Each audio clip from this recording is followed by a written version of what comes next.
All right. All right. It's like Spider-Verse. All right. Let's do this one last time. It's like Into the Spider-Verse. All right. Let's do this one last time. I'm Clan the Spurs fan. I'm a fan of the San Antonio Spurs. We just lost again. Let's do this one more time. I don't know, guys. We tanking? No, they're not tanking. They're just losing. There is a difference there. I know that the Spurs know themselves that, you know, this wasn't a... Before we get started, how you guys doing?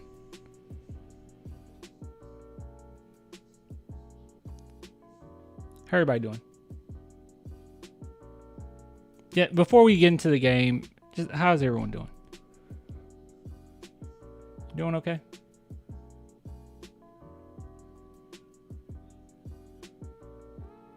Matt? That's understandable. That's understandable.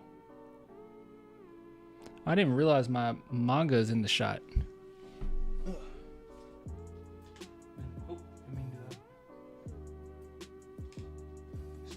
Finally started 20th Century Boys.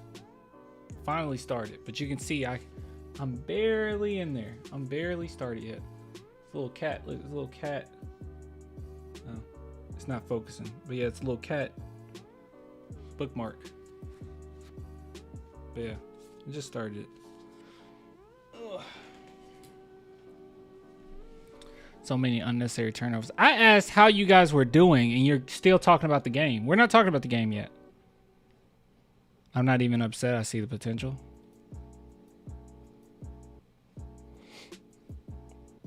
Okay, everyone just wants to talk about the game. Doing great. Guys fought back tonight. Okay, you say you're doing great, then you jump straight into the game. That is fine. That is fine. All right, let's do it. Like I said, like Spider-Verse. Just like Spider-Verse. Let's do this one last time. These are my San Antonio Spurs. And we lost again. Let's do this one last time. Okay. All right. Let's dive into this game. I'll give you my overall thoughts about it. How I feel. Good, bad. First and foremost, Anthony Davis had 37 points.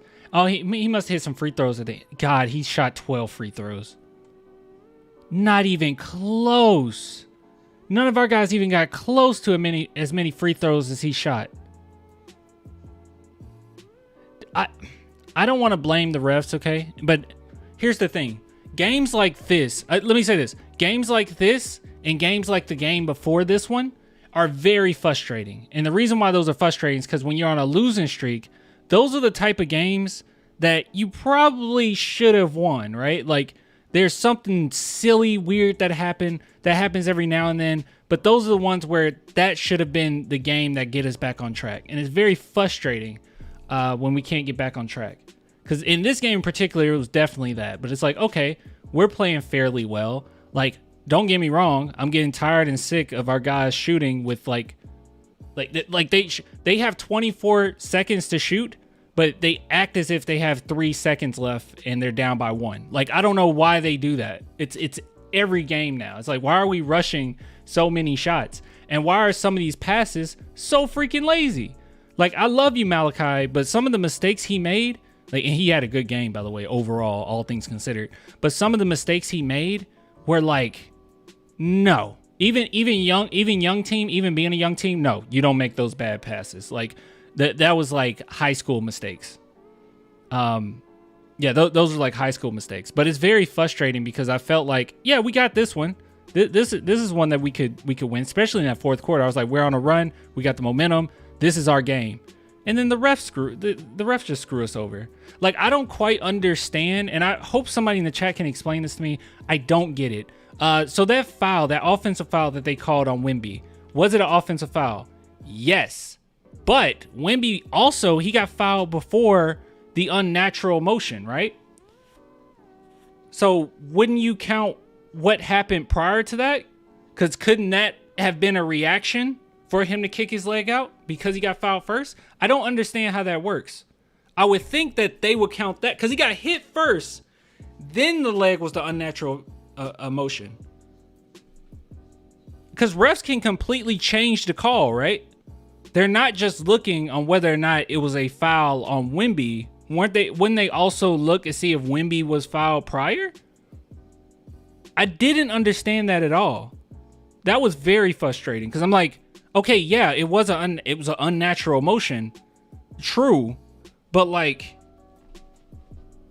he got hit before his leg got kicked out. Nah, refs are Lakers fans, dude. I felt like we were a Staples Center. It was very strange. Don't want to just complain about the refs because obviously we made plenty of mistakes. Malachi, you can't. Oh my God, some of the passes Malachi made were so lazy. And I understand, you know, being a young team, I get it, but no. That's not an excuse here. I'm cool with, as a whole, you know, certain things like, you know, you got a lead or something like that, and you kind of playing on your heels, and it's like, okay, that's what young teams do, right? Certain mistakes here and there, that's what you make. But these type of mistakes, no, our passes are late. Yeah, they are. But like it was like, for instance, Malachi, and I'm not even talking about the end. The end was a really bad pass to Keldon that got stolen by Anthony Davis for the dunk. Like that was a high school mistake. But I'm even thinking about the play in which Malachi was dribbling, created for his teammates, basically. I mean, he closed in the defense a little bit. No one was moving off ball, by the way. That's another gripe I have. And that young team, that's what they do. But that bothers me. But instead of him coming out to the 3-point line to make sure you can pass the ball out, and I think it was to Devin Vassell, safely, he just like did some lazy little lob pass out there, and it was a turnover. It's like, what are you doing? No, get out there. Like, no, that was a high school mistake, man. That was a high school mistake. Even if you're a rookie in the NBA, you should know better than that. Like, that was terrible. But yeah, so that frustrated me. But overall, was the effort there? Yes. But another thing too, it's the same thing almost every game. That effort they showed in the fourth quarter, when they started to smell blood, that's when the defense got much better. That's when everyone played better defensively. Every single person. Jeremy Sohan, even Keldon, Devin Vassell, especially Jeremy Sohan, Devin Vassell, they D'd up at the end. It was like, where was this all game? You have to have this same intensity all game because this has to become a habit. All right, you're a young team. This needs to become a habit now for the future, right? Like, can some players or certain teams, veteran teams, kind of get away with not playing 120% defense all game long? Yeah, but those teams, they can turn it on at any given moment, right? Like if they need to kind of reserve energy and everything. Like, yeah, people can do that. Yeah, certain players can do that. Certain teams can do that. But they're already established. They can do it. And once the playoffs hit, their defense is on all game long. But you're a young team, so your defense needs to be on point all game. The effort defensively needs to be there all game long. It's not. We're not at the point where you can kind of like half a play defense and then in the fourth quarter turn it up a notch. No. You're not that team. You need to make sure that is a habit. And I feel like the team as a whole did not play well defensively. And I mean effort-wise defensively. Like certain players, they're going to have some things against them, right? Like, actually, no. Now I think about it, kind of no excuse for anybody. We don't have really a Bryn Forbes on this team or nothing like that. Where, like, because Bryn Forbes got a lot of hate for not being a good defender, but it really came down to his size. Effort was always there with him. Our defense looked like two guys were in sync and the rest were out of position. Defense, I feel like help defense has been a problem this whole time. But I also feel like individual defense was just, the effort was not there until the fourth, really. And then offensively, I cannot stand, guys, one gripe I have, I cannot stand the fact that every single time in the half-court offense, off ball, who's moving? You got Wemby moving, right? Trying to create space. He's always in the right space, and that takes a high basketball IQ to do. You also see it with, who else does it? McDermott does it. Osman does it. But for the most part, our team, everyone's just kind of stagnant. They're just sitting there and waiting. It's like, guys, you got to move. You got to move. You know, I'm not expecting you to be Steph Curry or Ray Allen out there, but you got to move. Yeah. And then the lazy pass. It's just that's just a bad combo, dude. When you don't have off-ball movement, and then on top of it, you compile that with lazy passes, it's a product for disaster. It's a recipe for disaster. Why did I say a product? The product is crap. But it's a recipe for disaster. So that's kind of frustrating. As a whole, it is due to them being a young team, but very specific things you cannot excuse. The lazy passes is something you just do not excuse. Lack of effort, do not excuse that. And I feel like defensively, lack of effort. Spurs need a point guard bad. Oh, they need one. Oh, Shakur, they need one bad. You ain't lying. They need one bad. I wouldn't be surprised if the Spurs go ahead and just make a trade. Nothing crazy, right? Maybe you can get something for Devontae Graham, maybe a couple seconds. I mean, you got all those seconds from, and I don't think we gave up any of those. All those seconds from the Josh Richardson trade, which we got to talk about that. Actually, something came to me about that, but yeah.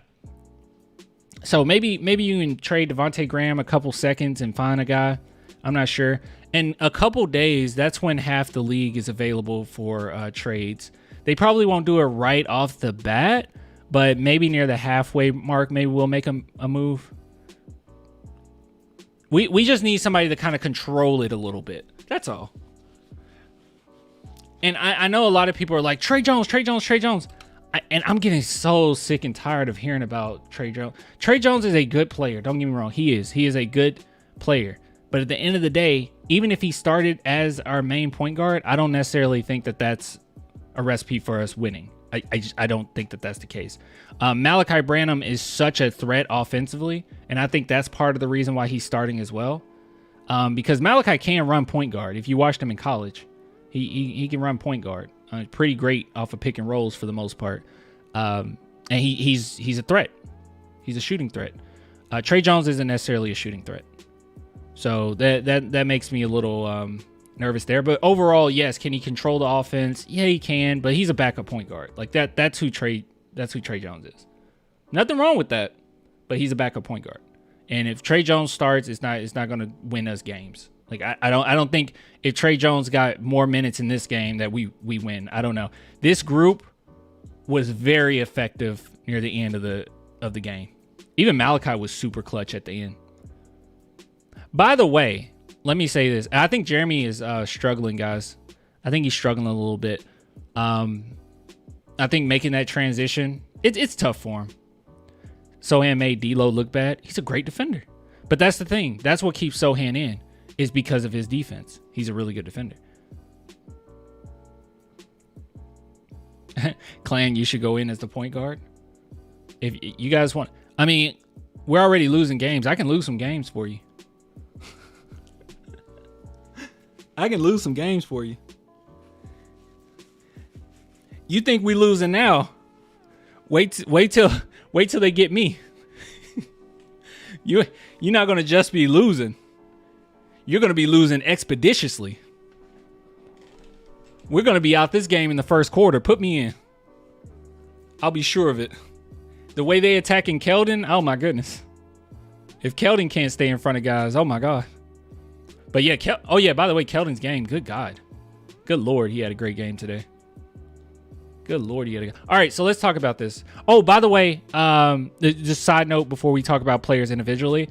Jose, I got your email. So Jose is the one who won the giveaway last time. Jose, if you're watching this, I sent you an email back. All I need is a screenshot of your YouTube channel because you sent it through a super chat. So I just need proof that it's you because nobody will be able to just find it, right? And then send me your address. And yeah, it's like a gift card. So I'll have to print it off and then I'll ship it to you. So, all right, okay, listen. All right, player to player. All right, yeah, like I said, Sohan's struggling. He's still trying to make that adjustment from point guard from power forward to point guard, from point guard to power forward, and now he doesn't have a point guard. So he doesn't really have a point guard, to put him in great positions either. A lot of times it just seems like guys are just out there and just hoping something happens. It's not great basketball. Anyways, Keldon Johnson, my boy, today he was on point. He was not just talking the talk, he walked the walk. His Keldon Johnson-isms, it helped this game. It helped a lot. And I think, this is just my thought. Actually, no, I'll quadruple down on this. I think the reason why Keldon Johnson is having quite a bit of success, or he had a lot of success in this game, is because you took Zach Collins out of that starting lineup. It's really opening up things. Wemby being able to shoot his threes, it is crazy for someone like Keldon. I said this already, though. I said it before the season started. I thought that the player that would benefit the most from Wemby's presence is actually Keldon, because while he is a role player, the two things that he does like super well, it goes perfect with Wemby, right? Like catch and shoot player, and he drives to the basket. And if you have him one-on-one driving to the basket, you probably got a 70% chance of Keldon making that, right? The problem with Keldon is when he starts to force things, like it works, and then it works, and then it works, and then the team adjusts, and then he doesn't adjust. And then they just double him, and it just looks ugly, and they block his shot or something. And that happened a few times, or a couple times. But this was definitely his game. He was on point. Keldon was on point. I loved his leadership, talking to Wemby. I know you guys saw that. Hold on. There's a screenshot of it, I think. Sorry, give me a second. I don't think I liked it. That's why I need to like things, so I can just go straight to it. Hold on. I think I'm following the person. No, it's Dylan. You guys know Dylan on... crap. Here he is. It's this guy. He posted it. Where is it? Yeah, this. He immediately came up to him after one of those plays and was in his face. And yeah, he was, it seemed like he was just pumping him up or trying to inspire him or whatnot. It's great stuff. It's great stuff from Keldon. I love his leadership. And he showed his leadership not only verbally, but also physically on the court. He was great. I mean, he was great. I loved what I saw from Keldon, dude. And I know in the past I've said, hey, if you trade somebody, nobody's safe. I still believe that, but I think if the Spurs traded Keldon, there's a lot of value there, and I would just really try to get as much out of it. If a crazy offer was on, I would have to get as much as I possibly can, because I really like Keldon. Like, I really like Keldon on this team. And I think that in the long haul, he will be great. If we can get a point guard, if we can get some type of wing defender, small forward who could play really great defense, a lockdown defender, we will be so nasty. Keldon coming off the bench even will be crazy good. Crazy good. Oh, shout out to, thank you for the super chat. He says, "Sup clan, I got one non-Spurs related question. What the H is going on down there in Detroit? I would love to hear your perspective on that disaster." What the heck happened in Detroit? Okay, we'll talk about that after this briefly. I don't know if I want to talk about it. I don't want to be sad. But what happened in Detroit? You can just tell me in the chat. I'll see Josh. Anyways, all right, next player. Let's see. Keldon Johnson, the Pistons. Oh, okay. Oh my God, they lost 20. Oh, okay. Oh my God. Okay, dude, I thought it was like another like mass casualty, and I can't deal with that. Okay, all right. So, okay. So it was a casualty, but it was a casualty with the Detroit Pistons. Okay. Oh my goodness. Thank God. Oh, thank God. You had me upset. I'm like, I don't know why you want my perspective on this, but I'm just going to rant and cry. I don't know. Still pretty bad. Okay. All right. Yeah. Okay. Mass L's. Okay. Whew. Okay. This is America. All right. Moving on. All right. So Keldon Johnson, phenomenal job tonight. A lot of Keldon Johnson isms, but when it works, it works. Hey, I can't cry about it. Wemby. This ain't normal. I hope you guys know that this isn't normal, right? I hope you know this isn't normal. Wembanyama made Anthony Davis look like the rookie in the second half. He made Anthony Davis look like a rookie in the second half.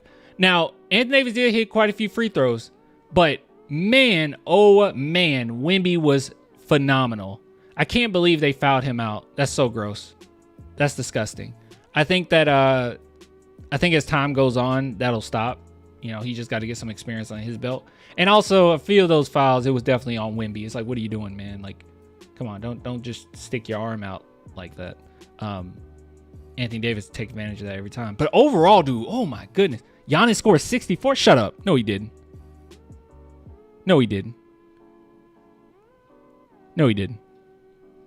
Did he for real? I don't know. Yeah, he did. Oh my goodness. He did? Oh my God.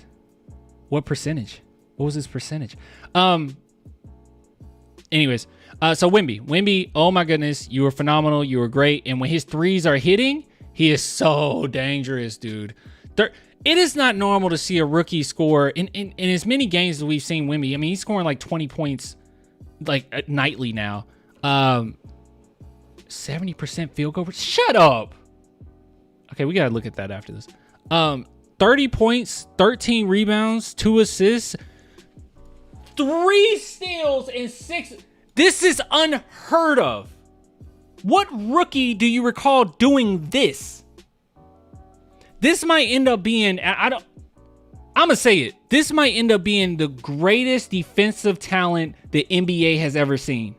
He's 19. He's not even 20 yet. As a matter of fact, I don't think he turns 20 till March. And the fact that I know that is kind of disturbing that I know that. I think. Hold on. No, it might be January. Is it the beginning of January? I think it's January. January 4th. Still disturbing that I know that. Still disturbing. Okay. Yeah, disturbing. I don't know why I thought March. I don't know who I'm thinking about for March. But yeah, dude, what the heck? What the heck? Just so impressive. This is unheard of. And it's becoming a normal occurrence now. Like I'm seeing, like I'm expecting to jump on Twitter and see fans just lose their mind. Like, oh my God, look what he. No one's just like, oh yeah, Wemby had a good night. Why do we keep losing? Nobody's talking about this. Not really. 30 points, 13 rebounds, 3 steals, and 6 blocks. And the blocks and steals is incredible. It's like every game, it's like a couple steals and some blocks. Like it's nothing. His hands are so quick. And it's not just that he's tall. Like Dylan Brooks said. He's like, oh, he's just tall. It's not that he's just tall. He's so versatile. He affects both ends of the court, but at a rate greater than Kawhi. Like I remember Kawhi being able to do that all the time. Like, well, not all the time, but quite often where he would affect both ends of the court at the end of games. Wemby is constant. If they smell blood, Wemby's gonna hit those shots for you. He's gonna make something happen for you. That freaking sequence where that freaking sequence when he dunked on Anthony Davis, ran down to the other side of the court, got a block, and then in the fast break had a alley-oop pass from Keldon Johnson. What is that? It's like Kawhi's game versus the Rockets, like every night with Wemby. What the heck is this? I don't think people are understanding how ridiculous this is. We might be seeing the greatest defensive talent the NBA has ever seen. And when it's all said and done, this dude might end up being the greatest player ever. I know that's super, like, obviously, like, there's so many players better than him right now. But at the age of 19, I don't know. And you can't compare him to other rookies. You can't compare him to Tim Duncan. Tim Duncan was older when he got to the league. You can't compare him to Michael Jordan. Michael Jordan spent, 2 years with North Carolina, right? If I'm wrong, you let me know. But I think he spent 2 years with North Carolina. Didn't he? I think it was 2. I think he spent 2. You just can't compare him. Slow down, my bro. No! I'm telling you, this is ridiculous. This is not normal. And he's 19. And not only is he 19, he's extraordinarily raw.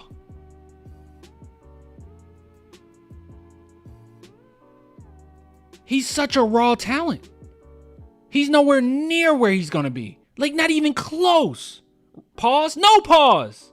No pause. Raekwon, no pause. I mean it. He's raw. No pause. Oh my goodness. He's nowhere near where he's going to be. That's what just makes it so incredible from this dude. He's not even close. It still offensively in the half court setting, I don't even know what he's doing. Yeah, I don't even think he knows. He's like, I'm just trying to get to my spots. I'm trying to find my spots, trying to figure out what my spots are. He doesn't even take great like shots necessarily. He gets fit when the team figures him out, when this team figures him out, and you eventually get your guard, your point guard, and all that good stuff. He gets 15 points a night easily. It's a lot of gimmies. And I'm still waiting for this welcome to the NBA moment. I've been waiting for it for a while. Maybe this night would have been it because Anthony Davis dunked on Wemby, but then Wemby dunked on him. So I don't know. I think overall Wemby actually had. They had about the same as far as like how good of. Let me see. I don't know. Would you say Anthony Davis or Wemby? I'm going to say Wemby had a better game. I'm going to say Wemby had a better game because Wemby didn't get to which he should have. He didn't get to the free throw line as often as Davis. I'm going to say Wemby had a better game than Anthony Davis. I mean, let's see, 6 blocks and 3 steals opposed to Anthony Davis 4 steals and 0 blocks. Yeah, no. 19-year-old Wembanyama outplayed Anthony Davis. And funny enough, the funny thing about it is, while Wemby has players around him that are pretty doggone talented, right? We got a talented team. They're just not experienced. Anthony Davis definitely had a better squad around him because they've played together more. And Wemby still outplayed him. He played amazing against Davis. He always steps up to the occurrence, like the occasion. I'm sorry. He always steps up to the occasion. Now, I'm not just saying, oh, he might be the greatest ever just out of fandom. I'm saying this based on how he's approached the game, what he's doing statistic wise, just how he affects the game. It's insane. And mentality wise, for me to even say, dude, this guy might end up being the greatest ever. He potentially could be the greatest ever. It's like, I'm thinking about Michael Jordan. I hold Michael Jordan to a whole nother level of everybody else. Like Michael Jordan, freaking incredible, right? But like, it's that mentality. Wemby has it. When people say Mamba mentality, he has it. It's nasty. He has a mean streak. Just like the game against the Rockets, when they kept going at him, like they went straight into his chest and they're pumping their chest out and they pump and they hyped up, and you saw him walking to the bench and he was looking at his teammates like, okay, all right, okay. Literally comes right back in, blocks their shot, makes them look like clowns. This game, this is the same thing. Same thing. You went at him, he got a competitive streak in him. He went back at you. And it's not just me saying this. I don't know if you guys recall the video we did, but his trainer actually mentioned this before. You remember? His trainer said that he reminds him of Kobe. He was like, the way that he approached the game, he's like Kobe Bryant. He's tough. He doesn't play around. He's so freaking clutch. At the end of this game, it was just all Wemby. Hold on. Should we talk about anybody else? I feel like this segment's going on a while. Devin Vassell scoring from or struggling from shooting, but I guess that kind of comes when he takes so many difficult shots, but no one on the team makes it easy for anybody. I mean, let's just be real. Malachi Branham played great. He just got to stop the lazy passes. Zach Collins was Zach Collins, but I'm glad that off the bench his 3-point percentage is getting better. Chapini, didn't really see him much. McDermott, I feel like another thing too, if you were to do a trade in the future, if you did Graham, I wouldn't mind McDermott too. Even though McDermott is like fine, like I like McDermott. I just think that maybe you can get some utility out of that if you have a team that's a championship team or a playoff caliber team. Maybe you can make something happen there. Osman was okay. Trey Jones was all right. He was okay. All right. Yeah. Hold on. Let me look at the end of this. Let's do play by play. And we'll go to fourth. Patrol fine. Okay. Let's see. Let's just see how many times his name pops up. Offensive rebound, dunk, block, block, rebound, and he comes out of the game. He comes back in the game. Instantly a threat. Makes 2-point shot. Makes free throw. Fouls. Makes free throw. Foul. Yeah, they were calling a lot of fouls on him. Defensive rebound. 3-point shot. Step back jump shot. Defensive rebound. Missed the free throw. Made the free throw. And then foul. Off it. Wait. How many fouls did they call him at the end of the game? Yeah. But anyways, he was so incredible at the end. I mean, and he's a threat as soon as he comes in the game. It makes me, I think back at that, I think it was the Dallas Mavericks that we started the season off with, right? Where the refs just continuously called fouls on him, and he was in foul trouble.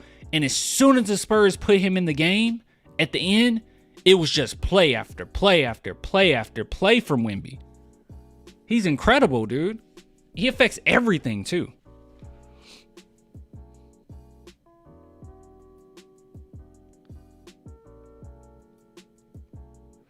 From now on, every game we lose this season doesn't count because of chemistry, and we're still rebuilding. Lakers beat us, but it didn't count.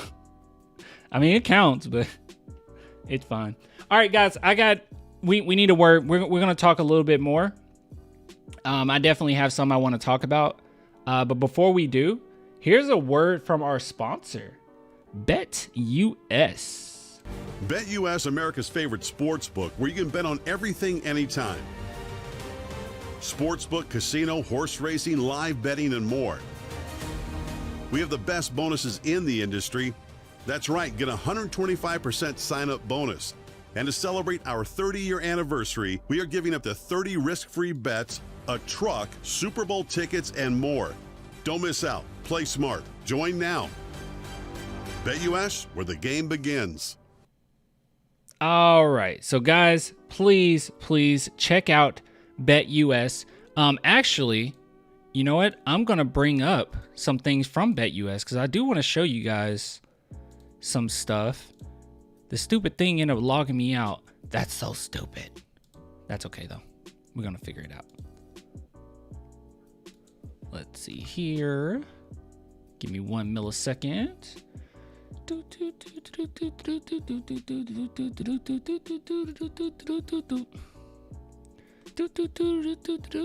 This happens every time, by the way. Every time I'm getting ready to stream, it kicks me out. It's so dumb.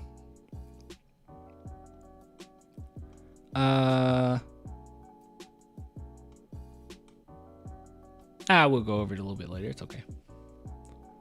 But yeah, guys, go shout out to BetUS for sponsoring not only this video, but this live stream and the channel as a whole for the entire season.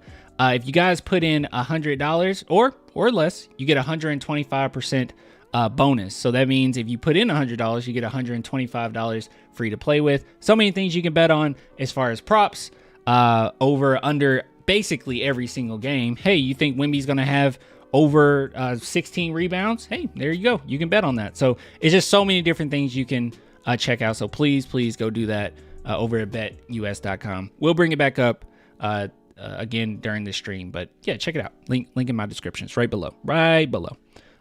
Because right now I'm having technical difficulties because I'm technologically inept. So there's that. Okay, so anyways, this game, absolutely incredible. As far as from Wemby's performance. And funny enough, I'm not seeing a lot of people talk bad about Popovich in this game, which kind of threw me off a little bit. Was not expecting that, actually. I have no idea. Kind of weird, but I'm with it if you with it. I'm okay with Pop not getting talked down on. Because Wemby showed out. I still can't stand Popovich, though. You don't have to like... I don't care. See, my main thing is, I don't care if someone doesn't like Popovich. Like, I genuinely don't care. Me, personally, it's like, yeah, I like Popovich, but I don't care if fans don't like him. That's not the point. The point is, when you start saying things like, Popovich needs to get out of here, with, like, no replacement? I mean, he's Greg Popovich, right? Like, there's plenty of players in the NBA, NFL, coaches in the NBA, NFL that I don't like. But I would never, if I was a fan of those teams or a fan of those players, I would never say, get them out of here. It's like, we're getting, I mean, unless they're doing something completely heinous where they should not have that position. But other than that, no, I'm usually like, hey, you know, you're doing your thing. You're the best possible person for the job. Why not? Why would you just get rid of him? Pop is the... You're pointing up. God? Pop is the... I'm trying to look at the comment above you, but there's no comment above you. I'm pretty sure you're saying GOAT. Yeah. Yeah, because he's old. He is old. He is a old man. Guys, can we just say Popovich is an old man? So, like, let's lay off him a little bit. Leave that old man alone. The one? Pop is the one? The one, bro. Oh, okay. I got you. We'll end up getting Steve Kerr. Dude, I would love to have, like, Becky. I don't think Messina's going to come back. But having Becky would be crazy. I would love to have Becky. Either Becky or Mitch Johnson right now. Udoka? I mean, Udoka's a good coach, you know. Mike Budenholzer. I was high on Mike Budenholzer. Kind of made me nervous what went on with the Bucks. That made me a little nervous. Yeah, that makes me a little nervous. Mitch is great though. Mitch is great. Yeah. And by the way, one thing that people bring up or have brought up to me before, they're like, Clan, it looks like Mitch Johnson's making all the moves or something like that. And it's like, no, he's not. He's not making all the moves, but he is an assistant coach. And usually, yes, the head coach isn't looking at every single aspect of the game. You can't keep up with every specific aspect of the game. Very similar to, I was talking to Switchhill about this. Very similar to like football, right? Like you got the head coach, but then you have the defensive coordinator. Sometimes the coach is also the offensive coordinator. Shout out to my Cowboys. But you know, you have other coaches looking at different things, right? So yeah, Mitch Johnson, obviously Pop would listen to what Mitch Johnson has to say. It's not that he's making all the calls. I don't know where that one's coming from. D'Antoni, ooh. We need D'Antoni. Ooh, wow. I don't know about that. I don't know about that, fam. All right, before we get out of here, let me see.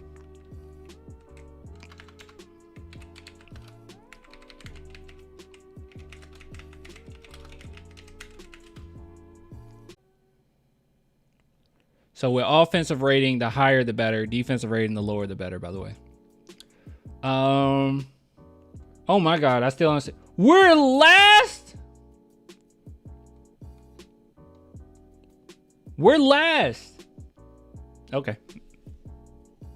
I didn't know we were last. Good guy. Good stuff, though. Good stuff. Good stuff. Give me 1 second. Give me 1 second.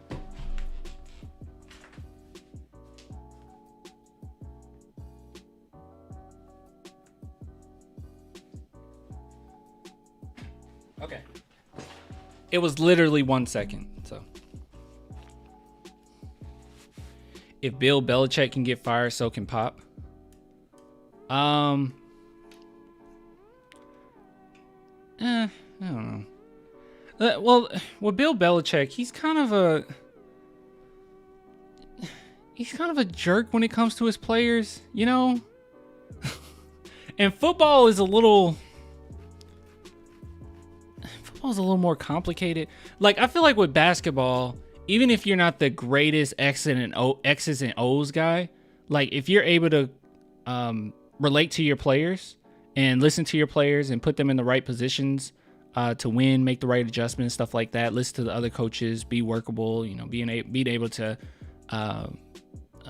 just have a team overall that will listen to you, and you can see that the chemistry is definitely there amongst players, and you know, you manage a lot of personalities in the NBA. Because really, you don't have to. The best coach in the NBA doesn't always win the championship, right? But like in the NFL, coaching is extraordinary. I mean, it's equally important, but it's a lot of X and O's. It's straight system a lot of times, and some of the best coaches are the ones that win the championship in the NFL. Like you can't get away with being a mediocre coach in the NFL at all. And Popovich ain't that. Popovich is a phenomenal coach. So I guess it's a bad comparison. But like Jason Garrett, for instance, like he would have never won anything with the Cowboys ever. He's mediocre. He can't. He's going to get exposed eventually. And every single year he got exposed. All those 8-8 seasons, you just get exposed. But you take a coach that is a really great coach and you still struggle, you know.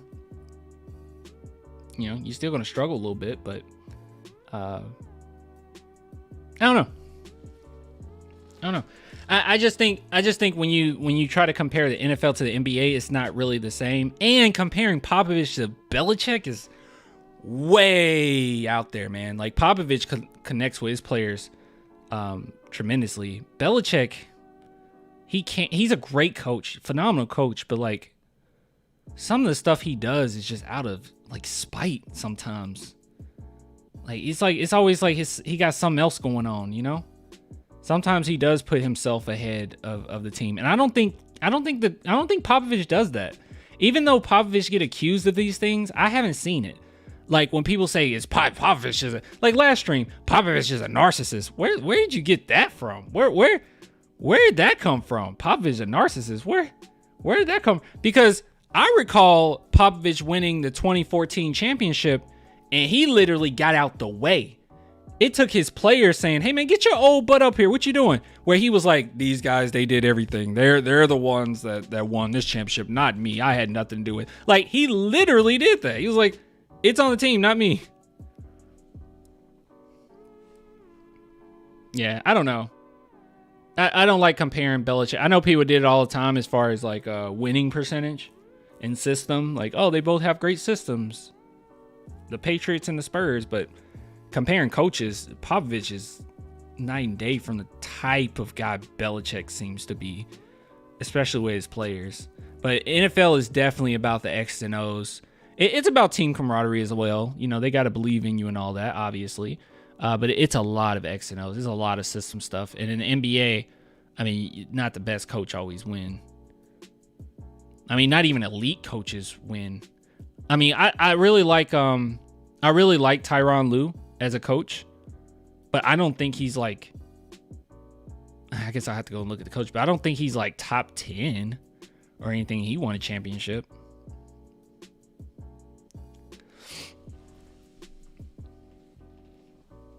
He just related to his players. I trust Brian Wright 1000%. I don't think Spurs fans realize how good we got it. Brian Wright is a top 3 GM in the NBA. I don't think people realize how good we got it. All right, so I want to address this. It's going to be more so just kind of a mini rant. This won't be a long segment by any means. But actually, hold on. Before we do this, let me bring up my my BetUS stuff again, because I don't know why it kicked me out. Let's see. Here we go. Give me 1 second. Let me sign in again. It's probably a safety thing. Like they want to make sure you're not like a bot or anything. But I didn't want to spend a lot of time doing this because I didn't want to mess it up. All right, here we go. Paste. Here we go. Okay, cool. All right, let's go back.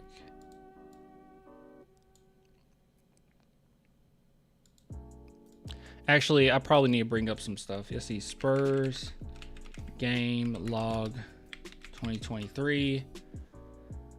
Yeah, let's bring up. We're gonna bring up some stuff. Hold on, let me get some visuals on here, because I don't want.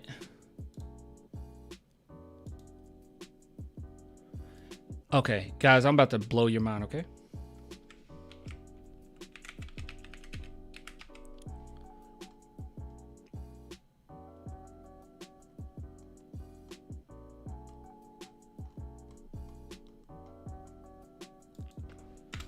Let's see.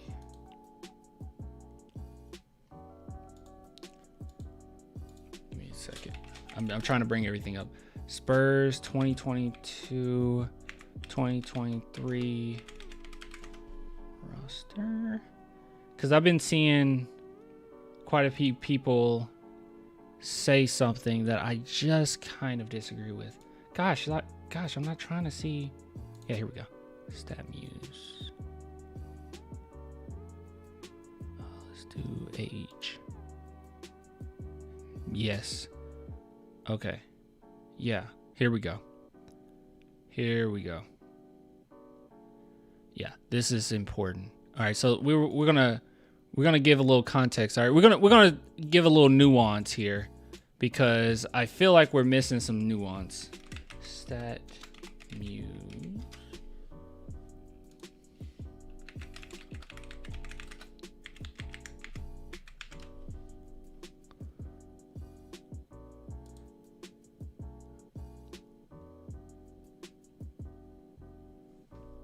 Really? Okay. It's okay. It's okay.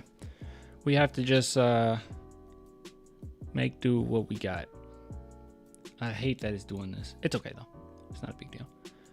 All right. Because what I've heard a lot of. All right. I heard a lot of something. Okay. All right. And I don't want to be logged out, so. All right, guys, we're going to throw a little bit of nuance in here, okay? This is a topic that I want to talk about, and it'll be more like a mini rant. But a lot of people are talking about how the San Antonio Spurs are so worse than they were last season, and there's no excuse for it. There's no excuse humanly possible that anyone can come up with on why the San Antonio Spurs get Wembanyama and they become a worse team. How do you become a worse team after getting 19-year-old Victor Wembanyama? Well, I want to talk about that, because there is actually something that I think a lot of people forget, and they forgot real quick once the trades happened and once we actually got Wemby, and I wanted to talk about that. But before we do, here is a quick, concise message from the sponsor of this video. BetUS, America's favorite sports book, where you can bet on everything anytime. Sportsbook, casino, horse racing, live betting, and more. We have the best bonuses in the industry. That's right, get a 125% sign-up bonus. And to celebrate our 30-year anniversary, we are giving up to 30 risk-free bets, a truck, Super Bowl tickets, and more. Don't miss out. Play smart. Join now. BetUS, where the game begins. Okay, so BetUS, guys, please, for the love of God, check out BetUS. Link in my description. You'll receive a 125% bonus. What does that mean? If you put in $100, you get $125 to play with. And there's so many different things that you can bet on. It's super simple. You just go to BetUS here. You can type in even the team as a whole if you want. Spurs not playing tonight because they just played. But if I type in my Cowboys, actually, I already typed in Cowboys earlier. Sorry. You can even do it from here. So you can go to Cowboys. And from here, there's so many different things. You can bet on who's the first to score. You can bet on first scoring play of the game, team to score longest touchdown. So many different things. Now, if you go to NBA, if you want to do something Spurs related that's not during an actual game day, There's a few things Spurs related, but mostly Western Conference winner and NBA championship winner. And I would probably encourage you not to make this bet. If you want, that's fine. I get accused of being a homer. You are the ultimate homer. But there's so many other teams that's probably more beneficial for you. But if you were to do the Spurs, okay, I think the Spurs are going to win the championship, and our odds just got worse, by the way. I just realized that. So let's say I'm like, oh yeah, Spurs going to go all. I bet $25 on that. Well, you will win $25,000. If the Spurs were to win the NBA championship this year, $25 will get you $25,000. Okay, you will be the god of betting. I don't know. I wouldn't make that bet. But there's so many different things. Over, under, and rebounds. Over, under, assists for specific games as well. Great stuff. Shout out to BetUS for not only sponsoring this video, but this live stream, and for the channel as a whole for the remainder of the season. Great stuff. Good stuff. Love it. Once again, guys, link in my description. Receive 125% bonus. All right. Okay. Enough of that. I want to talk to you guys about this. Listen. So the Spurs offensive rating is the worst in the NBA. Okay. All right. We all know that. We're good with that. Are we content with that? I know we're not. As far as defensive rating, let's see. I actually don't know this. So by the way, defensive rating, the lower the better. Offensive rating, the higher the better. The Spurs are 24th. So we're near the bottom as far as defensive rating as well. So, and I'm pretty sure that's Wemby holding us up. Now that's the question. How do you get Wemby and you become a worse team? I guess the question first off is the Spurs a worse team than they were last season? Yeah, they are. Now, with that being said, there is a reason for it. So if we go back to the San Antonio Spurs last season, there's one thing that stands out, okay? If you go through game to game to game, because I remember this, okay? I remember complaining about this like insanely. And I remember people getting angry with me around November because I was like, the Spurs are winning too many games right off the bat. Popovich, stop playing your veterans. And what do I mean by that? Well, ladies and gentlemen, the Spurs had a lot of veterans, and there's one guy in particular that the Spurs had that it was driving me nuts that we played him so often. It was Josh Richardson. Josh Richardson, and the Spurs ended up working out because they kind of increased his value even more, and then they got a bunch of second-round picks for him. But Josh Richardson was the guy. Like, he was a veteran, the highest points leader. A few games later, he was the highest assist leader. He was heavily involved with this team. Not only that, Jakob Poeltl, he was constantly helping because he was a really good pillar for this squad as well. And as the season went on, that's what it was. And they've played together quite a bit. Now, as the season went on, also, Vassell got hurt, and we know that. So this season, this is kind of the first season that we've been able to get a healthy dose of Vassell. Now, he played quite a few last season, but after that injury, it was just not the same. But I think people are missing that. They're missing the fact that we had vets last season. That makes a huge difference. Now, in 3 years, you say 3 years. In 3 years, it wouldn't matter. You know why? Because at that point, Wemby would be like 20, 21, 22 years old, right? Wemby would be 22. He'll be nowhere near something that people don't bring up or people don't mention at all, because I don't know. It kind of missed what happened last season, Bro, the sound's getting choppy. Oh, is the stream choppy? I think it's back now. I saw that it got a little weird. I think it's back now though. Just refresh. So that's something that people are missing. And if you look at a comparison from last season and our vets to this season, it's a huge difference. So the players that they included here, Doug McDermott, he's a good veteran, but he's not necessarily in the position that we would need that can kind of hold it down or help that fort a little bit. Josh Richardson, more of kind of a combo guard, definitely helped. Reggie Bullock, actually, I don't know why they're including him. But Reggie Bullock, he was also on the squad. No, it wasn't Reggie Bullock. Stanley Johnson, that was the player that I forgot. We had Stanley Johnson on the squad for a while too. So we just had players that really helped this team in aspects that I don't think that people are necessarily considering.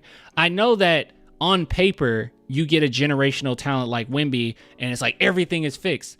Well, no, you got to figure out how to play with this type of player. You never seen this player before in your life. You got to figure out where you fit into the offense. I mean, we got right now Malachi Branham finally kind of coming into his own on what he's good at. He's not a catch and shoot player. That's not who he is. But now he can finally, take over that role a little bit at being point guard and everything. But you still getting lazy passes because he's young and making mistakes.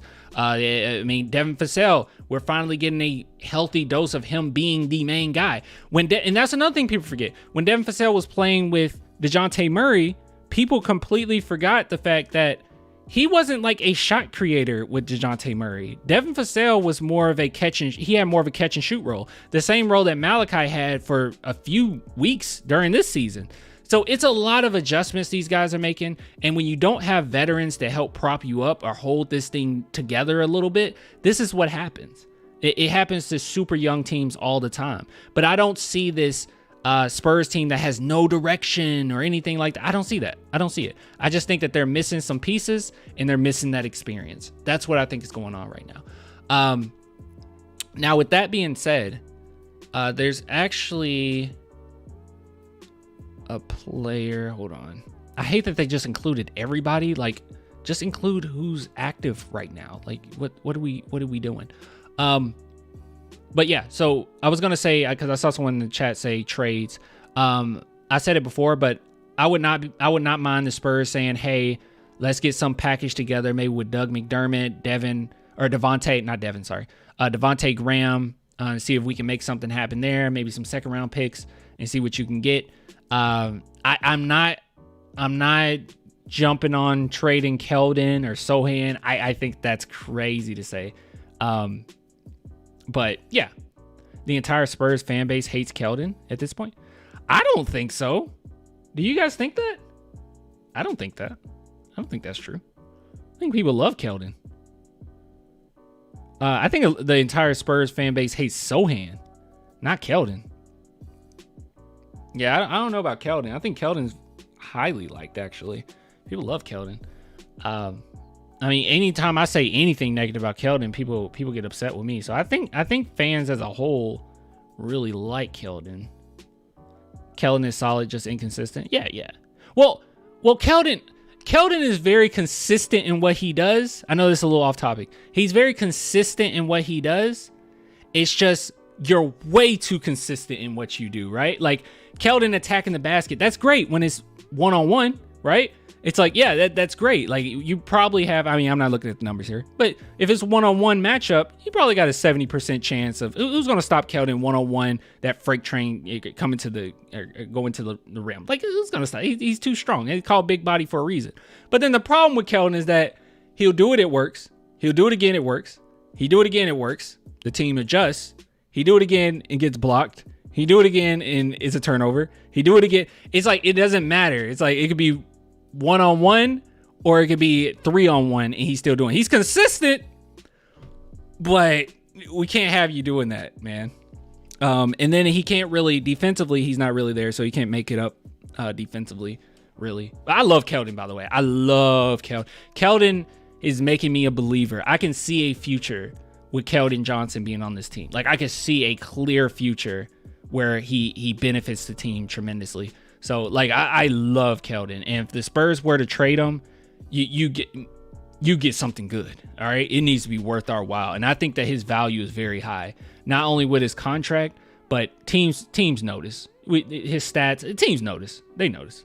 He needs to be a Spur for life. We'll see by the end of the season how we feel, as far as who's going to be a Spur for life. I mean, right now, the only player that's a sure bet is Wemby. And maybe Devin, I'm a Spurs fan first. All right. And you guys know, I love Jeremy Sohan. Okay. I would be very upset. Just like Derek White, when we traded him, I'll be upset, but I'm a Spurs fan first. Like I'm not going to trip about it. Right. So no matter what they decide to do, if it's a good decision, I'll be objective and say that was a good decision. Yeah. Anyways, I'm sorry, I got completely off topic. But I just wanted to say that was something that I think a lot of people forget is that, yes, the team was better last season, but it's due to those vets. Like, we were propped up. We were propped up quite a bit. And as soon as the Spurs took the bandage off, this is the product that you get. Because your boy Josh Richardson didn't get traded till February, I think. And from there, I believe the Spurs went 7 in... Shoot. Let's see. He was traded near February at some point. And they won, 1, 2, 3, 4, 5, 6, maybe 8 games. They won about 8 games after he got traded. Still a lot of L's, but they won a few. But anyways, I think that's something that people need to keep in mind too. He propped us up. At this point in the season, last season, he just propped us up. And let's not act like we were like that great of a team. Look, December 12th. Yeah, this is right around where we're at. Like, even this game, literally, look, there's Richardson right there. At this point in the season, we had a win. A year ago, we had a win. A day, it would have been about a year ago, okay? Like, almost exactly a year ago. We had a win. Look who had the most points. And I remember, the reason why I wanted to bring this up is because I remember being pissed off about this. And I remember people like calling me crazy. Because I kept saying, let's try to tank. Why is Pop playing? Because people say I don't complain about Pop. I was complaining about Pop during this rebuild, or during this tank. I was like, Pop, stop playing vets. Take the bandage off and let's lose. Now, at the end of the day, was it the best decision? I mean, yeah. I mean, we got Wemby out of it. It's fine. It worked. And we got a stupid amount of second round picks for Josh Richardson. So it worked. But at the same time, I was very frustrated at this point in the season because I was like, man, we can't screw around. We can't screw around and try to make a play in. All right. We need to lose. And Josh Richardson is making it very hard to lose. But also a lot of these games too, like not a ton of them were close. Let's see. Yeah, these are a lot of blowouts, guys. I don't know. Hold on. Let's compare. We'll compare and then we'll get out of here. Let's see. Spurs. We'll type in Spurs game log 2023. I just don't think that is as bad as people think it is. It sucks. Were we a better team last season? Technically, but it was because we were propped up. You take away those vets, we're a worse team last season, I think. But you add those vets to this squad, and we're better. We're a better team than we were last season. Why is this taking so long to load? Why is everything working against me today? 18 losses in a row is crazy. It is crazy. Dude, why is it doing this? All right, hold on. Spurs game logs. Let's just go to Fox Sports. No? Nothing's working. Okay, nothing wants to work for me today.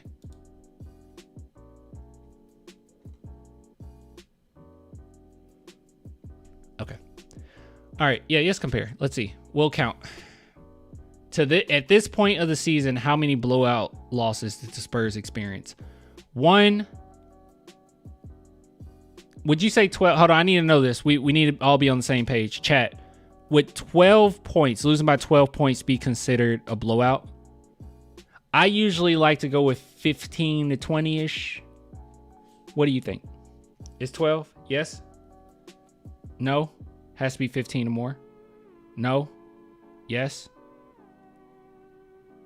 Yes? Wait, Don, you answered already. No? Okay. Okay. Look, it's one of those things where you know it when you see it, all right? Okay. I'm not going to say this is a blowout. I don't feel like it's a blowout. I'm not going to count it. So we'll count 1 blowout.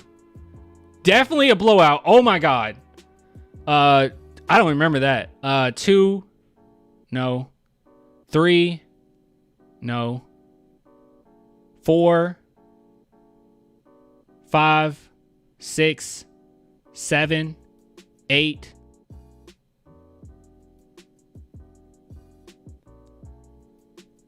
9. 10. 10. They had 10 blowouts. 10 blowouts at this point in the season. All right, let's see how many of the Spurs have had this season. 1, 2, 3, 4. Do I want to count that? I'm not counting that. 5.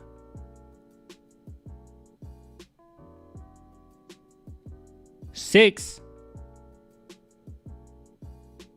6. We're at the same spot we were last season. I mean, as far as blowout losses. Yeah, 43 point. Yeah, that's that. Nothing tops that. That's a crazy lot. I don't even remember that. That's like ancient history right now. Like now that we have Wemby, it's like ancient history. But most were competitive. Yeah. So both 6 losses and wait, what? Memphis lost a blowout. Did I not count Memphis loss? I don't think I counted it. We can do 7, whatever. It's still around the same. We can say 7 this season, 6 last. And I think that people just have a little bit of revisionist history, which I do think that this team was a little better. But, I mean, at this point of the season, obviously. But I think that it really came down to vets propping you up. That's all it came down to. But, yeah, I don't think they're as bad as you think. And Wemby is 19, all right? Never played in the NBA before. So, yeah. Done with this segment. Done. 40's crazy. I don't remember that. All right, guys. Let's go to. I know Popovich did a press conference. Apparently, Keldon did too. Oh, Keldon and Pop and Wemby, all of which pretty long. Who you guys want to hear from? I kind of want to hear from Pop. It's like in these situations, it's like I know what I'm gonna get from Keldon and Wemby, right? Like you're gonna get positivity. You know, they're not gonna give up. Whatever, we know. Pop and Wemby. When's our next game? Friday, right?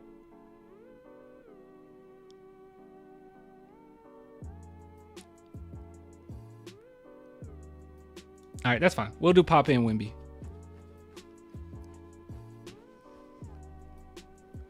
Lakers again? Okay. Against the Lakers again. Okay. All right, let's All right, guys, we're going to listen to what Greg Papa has to say. We'll see what Pop has to say. Let's see. Let's bring it on up. There's no closed captions, which really frustrates me. Oh my God, that's loud in my ear.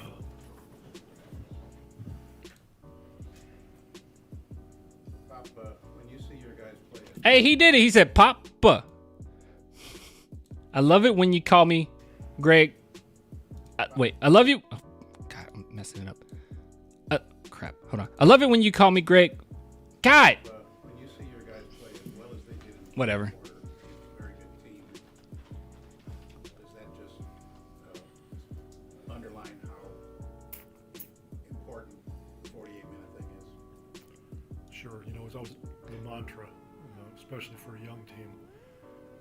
48. When Pop gets a bad question, which it wasn't a bad question, but if Pop gets a bad question, wouldn't it be funny if he just like looked at the camera, like how we do over here, where it's just like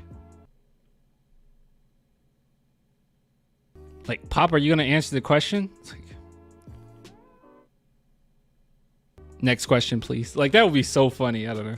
8 minutes is a long time, you know. But tonight I felt better after the Houston game. And we did a lot of good things in the Houston game. We just were pitiful from 3, obviously. Yeah. But I felt a lot better after that game than I did at halftime tonight. True. Where was the effort? Where was the effort defensively? Where was the effort? Offensively, it was just kind of like, I don't know. But you know what? This was a good, they needed this win though, guys. They need a win so badly because in this game, they smelt blood. At the beginning of the game, it was kind of iffy or whatnot, you know. And I'm never really nervous when you're down by, I would say, under 20 points in the fourth quarter in an NBA game. I'm never nervous about it because you could put up so many points so quickly in the NBA. But good God, man, I was just like, where's the effort? And then when they start to smell blood at the end, it's like, this is a whole new team. Play like the last 5 minutes of this game every single game all the way through.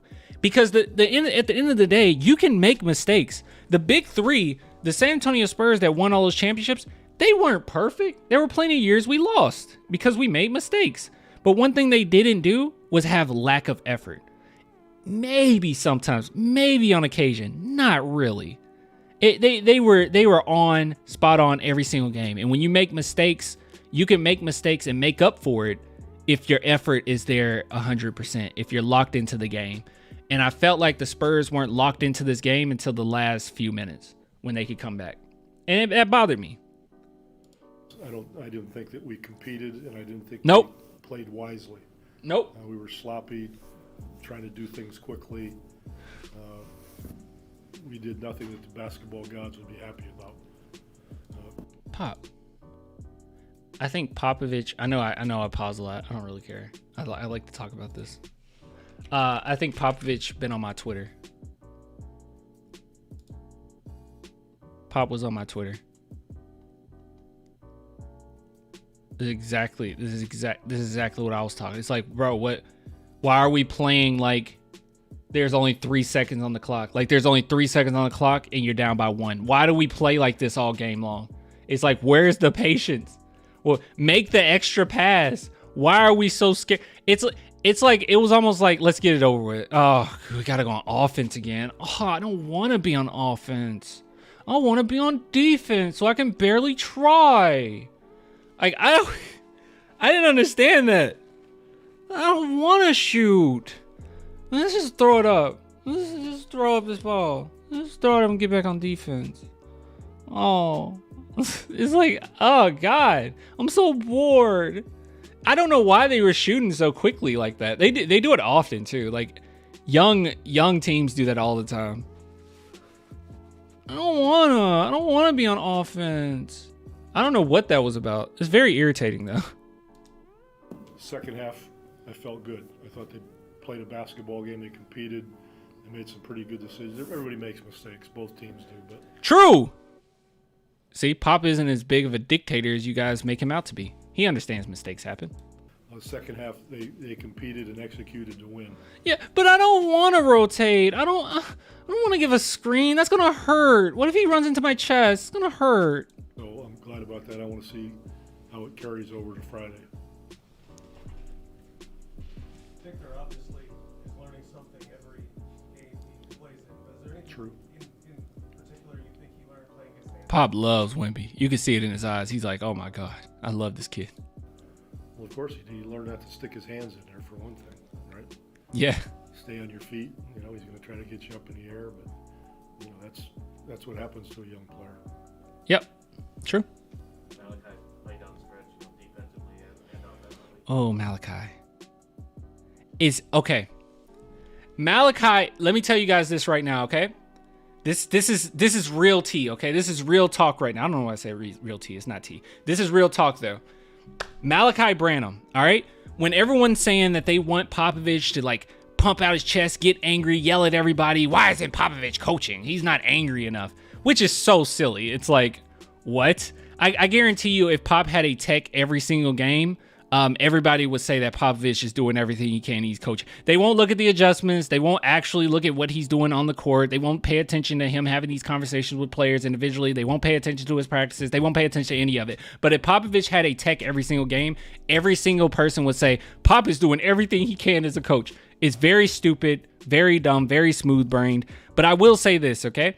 Greg Popovich, he will get on to certain players when it's necessary. But right now, I don't even know if the Spurs are on that stage of being able to yell at players individually. Not really.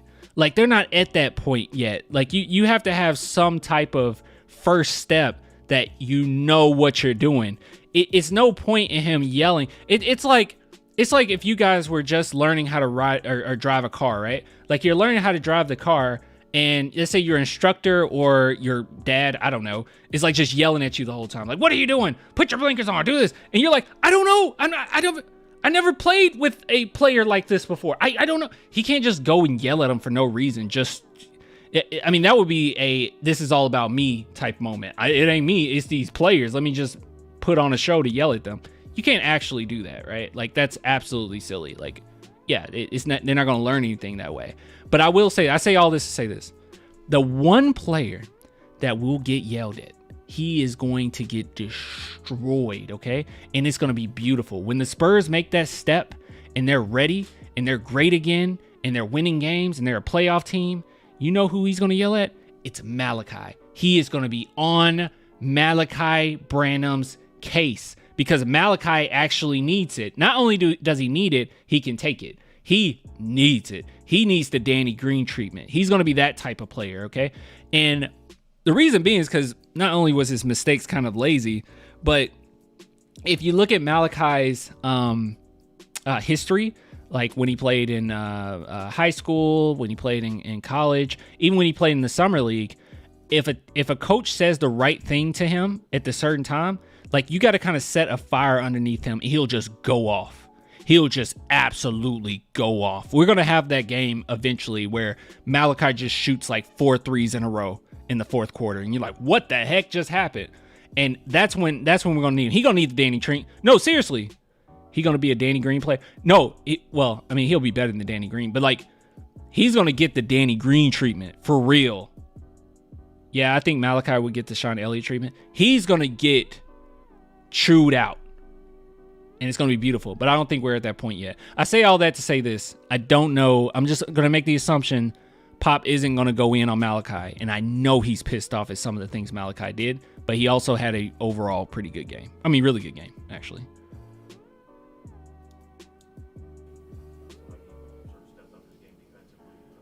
I think in general he's become more of a physical player defensively, which he needs to do because that hasn't been his modus operandi. And at the offensive end, he's becoming more aggressive. So he's trending in the right direction. I feel like Pop told the whole team to play, like to go into their chest. Like, I don't know. I felt like their team was more aggressive in the first quarter at the beginning. Yeah, he's just had a tough time shooting. Did I do that? Games. He just hasn't shot it well, but he's trying to do all the right stuff. Coach, obviously losing Bassey, losing 18 straight. Talking to the players earlier, they mentioned that kind of. Sean went through oh my God. He said that? Sean went through the same thing, told him, you're not very good when you don't play hard. Dang. He's like, dude, you don't have the tools to. I remember Sean Elliott mentioning, like, because they were talking about how, Popovich is going to kind of let Wemby do his thing out there and just see what he does well. And Sean Elliott was like, that wasn't my tree. I just had to sit in the corner.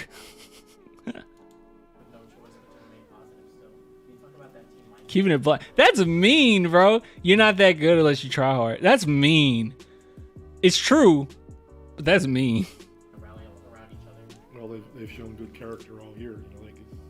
They could just quit on each other if they wanted to and feel sorry for themselves, but they don't. They understand it's a process. They know they're young. They know they got a lot to learn, and they stick together. They're good teammates.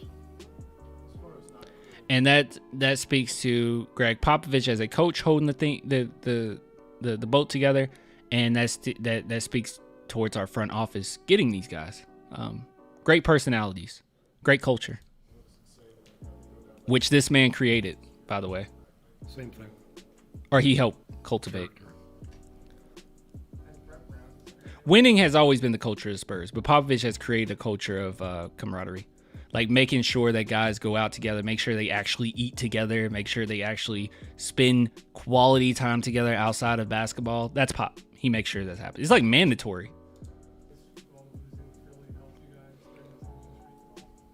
No, it's got nothing to do with this. Philly. You say Philly? Okay. Good stuff. Good stuff. Great stuff. I thought that was a pretty good press conference. College coach said that to Sean. Then Pop and Larry laid it into him too. Dang. That's tough. That's tough. Oh, by the way, guys, I got a nose piercing. Is it cool? I like it. It's an opal. I know you can't really see it. It's an opal. Yeah, Larry Brown. Huh. It's not cool. You're not cool. Danny Green got it the worst. Yeah, Danny Green got it bad. He destroyed Danny Green. Tupac. Yeah. Come with me. You ride or die. Ride da da da da da da da. Any Green might have. I don't know. Good stuff though. Great stuff. Wonderful stuff. That's fine. We'll go through another one actually. I don't know if I want to go to the other one though, guys. Is it worth it? Let me see. Because then the Spurs play on Sunday, right?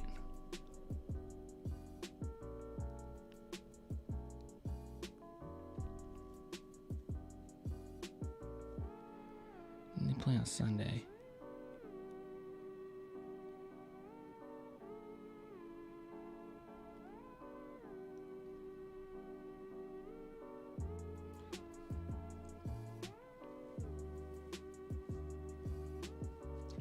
Here, let me skip through.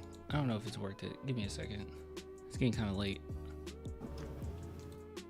Unacceptable, you know, knowing about what we learned about them this morning. What was it like going up against AD? Did you have a chance to talk to him perhaps before? Not yet. It's a great experience, you know. He's somebody I've studied a little bit in the past, and a great player, of course. And it's, you know, I'm glad I'm going to be able to play so much more times against him. By the way, I think I'm going to... Yeah, I'm not going over this. I did want to say this, though. I like the fact that the Spurs have done a really good job of making sure that that media frenzy isn't, like, following Wemby everywhere. Well, actually, it still is, but he's not getting caught up in it at all. I was kind of worried about that. Clan, thoughts about trading for Dinwiddie? I don't have thoughts until I look at his contract.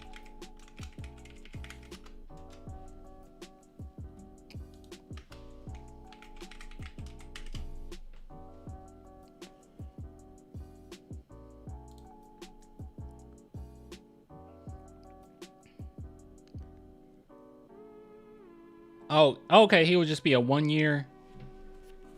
Basically a 1 year rental.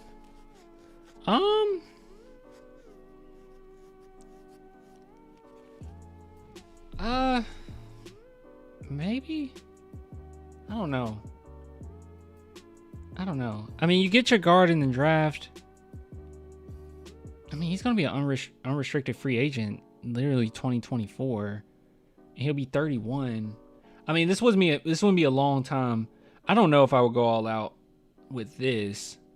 I think maybe if you just get a player, I mean, I had to look at them, but maybe you can get like a vet that's not so expensive. That's a point guard. Just as kind of just a placeholder right now, just to kind of help a little bit. Just hone it in a little bit. I don't know if I would go after Spencer Dinwiddie. I mean, he's probably not going to be super expensive. He'd be a 1 year rental basically, like, but I don't know. I mean, does it come down to I would give up Devontae Graham for him? Yeah. Oh, shoot. Yeah, easily, right? Yeah, like, that's easy. Like, yeah, if I got rid of Devontae Graham, I don't know if I'll give up Doug for him, but Devontae Graham, yeah. Campaign it is. Campaign, man, screw campaign. The fact that dude didn't even want to be here. That was so lame. What do you think about topic? You guys keep telling me about Nikola, and I ain't doing a video on him yet.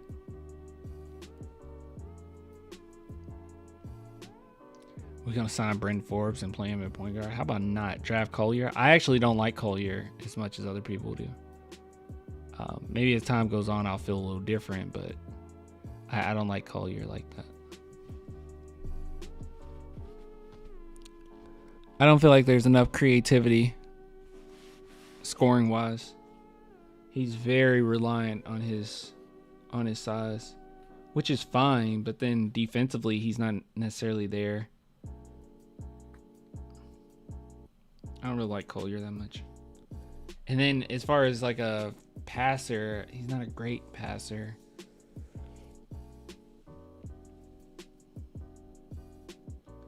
Alexander Sarr. I know. I like that Jacoby kid. That Jacoby kid's good.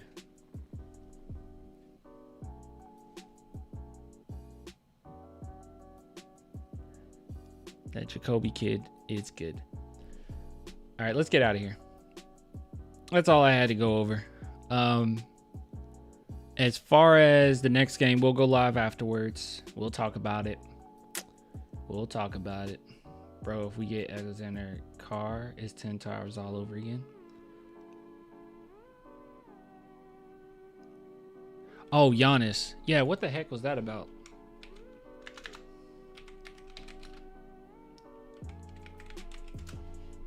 Let's see.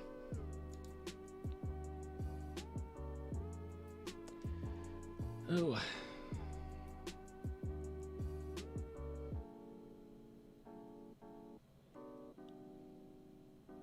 Scuffle over game, ball ensues. 64 points is insane. You don't see that every. How many free throws did he shoot? He shot 32 free throws.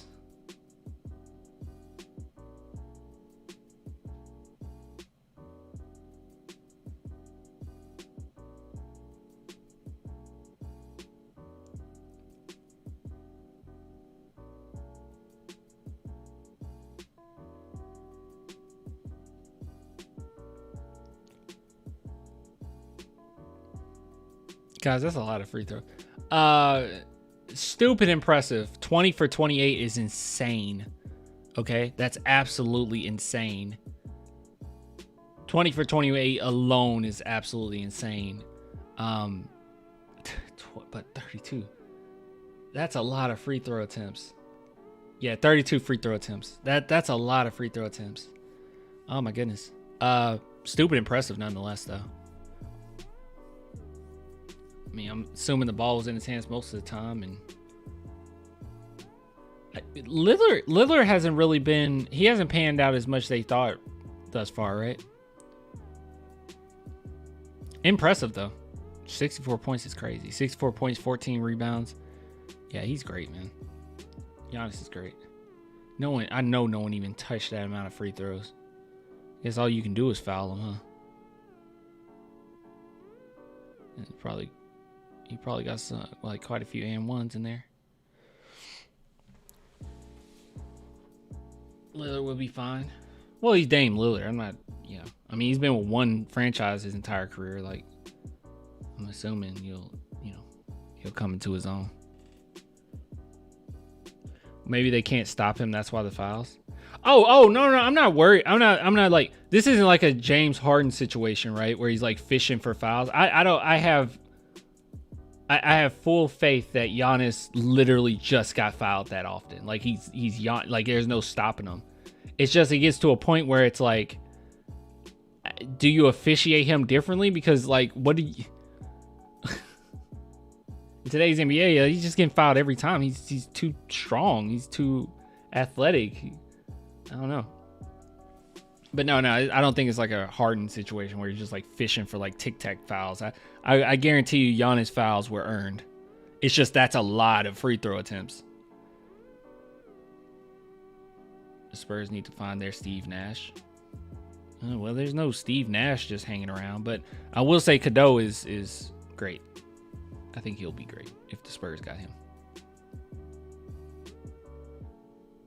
All right, guys, I'm getting off. I will get with you later. I hope everyone has a great night. I hope everyone has a great Thursday. Thanks so much for all of the love. Ben Simmons or Lonzo Ball. Ben Simmons, because Lonzo can't stay healthy. But anyways, I will get with you guys later. Until next time, bye.